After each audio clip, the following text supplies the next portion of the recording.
ladies and gentlemen, and being a producer of Wrestle Massacre as well as Inside Movies Galore, I am David Streggy, and welcome to Delusions of Grandeur. Enjoy the reviews. I certainly did.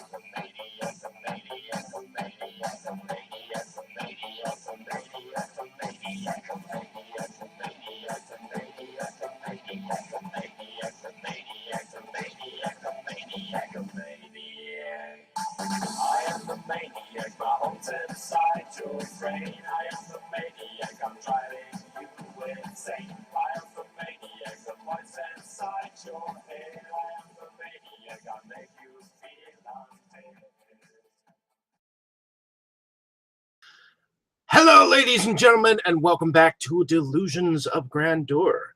I am David Streggy, and I am back with another review. I've watched this film twice now, because whenever I do reviews of independent films, I love to watch them twice. I don't just like to give them a one-time watch, because whenever you give it a one-time watch, it's like you're not paying attention to what is going on, and I wanted to explore it once again, and it took me some time because my grandmother died. I've been producing several films. I am producer of Wrestle Massacre and Camp Blood Kills, Camp Blood 9 coming out, the Surreal Project, and I'm about to go into work on another feature, and I keep getting asked to do different projects, so getting the time to watch films is becoming lesser and lesser. But I figured I'd go into a little bit about the history of this film. So apparently Kenny Carpenter, who runs Higher Concept Pictures, went in with the main actor on this film, which was the next film that he did besides Salvaging Outer Space. This film is called Blood Donors, and it has now gotten a home under David Sterling Movie Factory, David Sterling Entertainment, and this is a 2019 release under David Sterling Entertainment. But in 2009, it got a small distribution that went to Digital Shadow Media, which apparently was the partner of his representative at the time. And his main actor, Bobby Jones,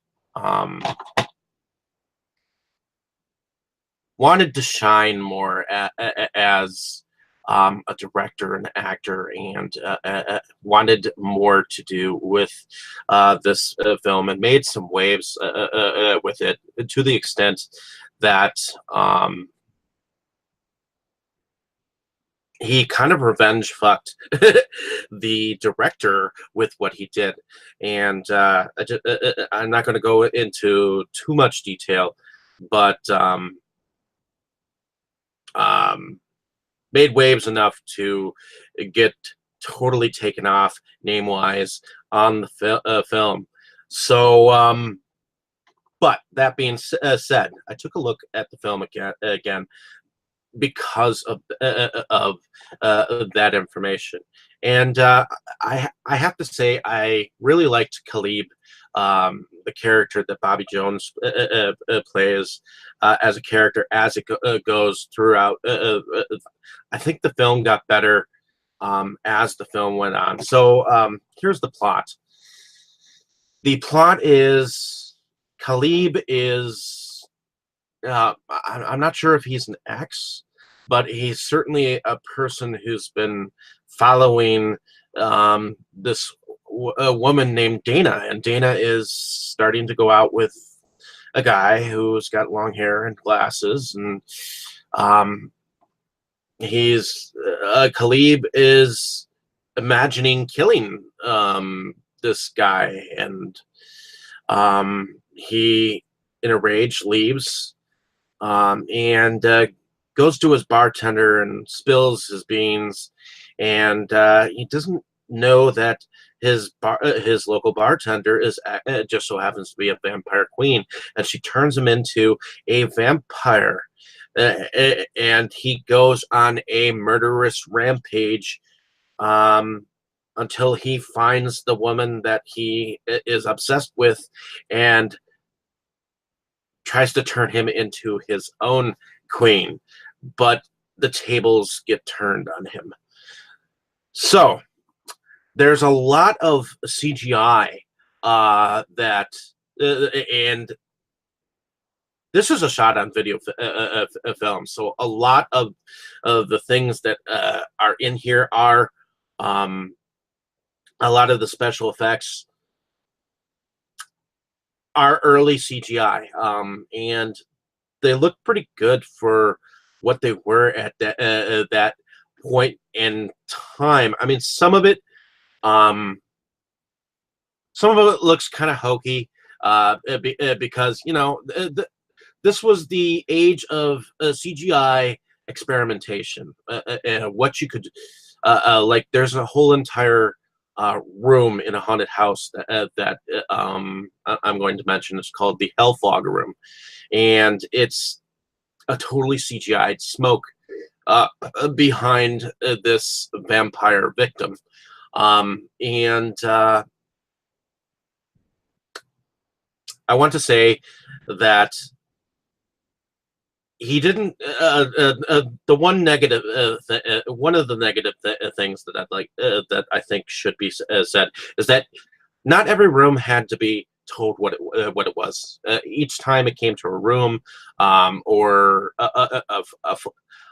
there was one flashback scene. It did not have to be told that there was a flashback scene. All he had to do was probably just say the name or say 1962, and everyone would have known that it was that time period or whatnot. You knew it was. People are smarter than you think, so going into it, seeing it say flashback and then 1962 separately, that you could have just left with the 1962, but I felt and feel like the story progressed as it went on, and the CGI got better as the film progressed, and it was fairly intriguing. I mean, the I have to say that I really didn't like Bobby Jones' hair. I mean, when it was down, I liked it a little better, but when it was up in that little ponytail, I felt like I wanted to cut it off or something like that. But I enjoyed. I feel like the director was inspired by The Matrix in some retrospect. There was a fight with a clown. There was a fight with some sword swallowers, and there were fights with the vampire species against vampires. So it had a little bit of nudity in it. So I liked that it had a little bit of martial arts, sword play. I mean, some of it looked hokey, but I was entertained, and I think this film is growing on me. So I think it's found a home. I really like the cover for it, so I hope that anyone who has bought this from David Sterling has been satisfied. But I mean, it's a shot on video film that works with early stages of CGI. And I know I'm repeating myself just a little bit, but I feel like it was in its beginning stages then, and there were some interesting things that he did, like when the vampires disappear, um, some green smoke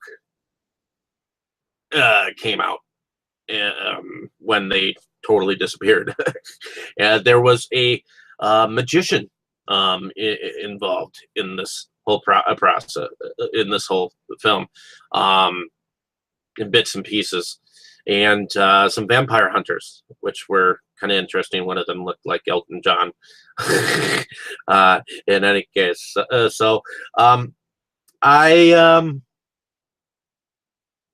I'm in the middle on whether I entirely. It's not an entirely great film, but it's not a totally bad film either. It was entertaining, and I just want people to learn about it and see it. It it wasn't bad. So, in any case, thank you for listening. Have a great day, evening, or morning, wherever you are. Appreciate your time spent on my page. I just love talking about films, getting them out there, getting my thoughts out there, and I don't really care how people perceive my point of view. Um, I think I have a very unique view, and if you don't like it, tough shit. In any case, hopefully you can check out some more cool reviews next I put them out. Thank you. Appreciate it. Thank you for